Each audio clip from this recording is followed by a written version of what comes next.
I actually have seen a lot of couples in heaven, and so many people have said, this is the reason you're not real, is because the Bible says there's going to be no married couples in heaven.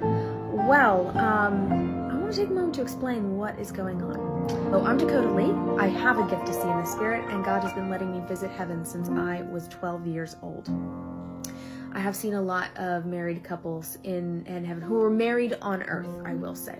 Every time that I see something that seems to be a discrepancy with the Bible, I of course go read the Bible, go read all the context, and then ask God for wisdom. What's going on here? Why did I see something different?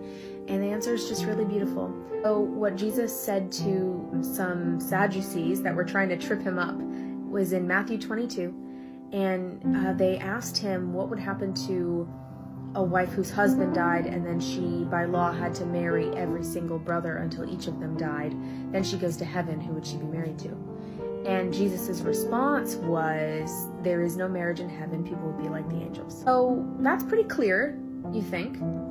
But I asked God, why do I still see what looks like married couples in heaven where the love is there, people live together? My grandmother and grandfather are both in heaven, and I have seen them together in their house. My grandfather built, he's a very handy person, and he wanted, while he was waiting for my grandmother, because he passed away first, he built her a house and to live with her together in every way that seemed more like a married couple. Well, what God pointed out to me is that in that situation where Jesus was saying there will be no married couples in heaven, he was speaking about arranged marriage, because in the situation that these Sadducees were trying to trip him up with, it was about the law on who she had to marry. And is there any way that this poor hypothetical woman loved every single one of the 7 brothers that she, by the law, had to marry on earth?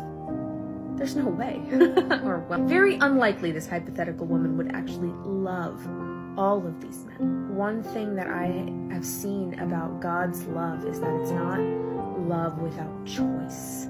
Choice is so massively important.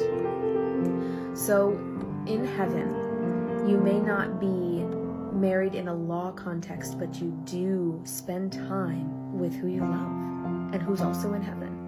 That would offer a lot of people that is their spouse that they had on earth, or divorced, or maybe, loved different spouses. I'll be honest, I don't know the answer to that one, but I do know that God can see what's in everyone's heart, each one on each side, and so even the mysteries that I don't understand, he is working out.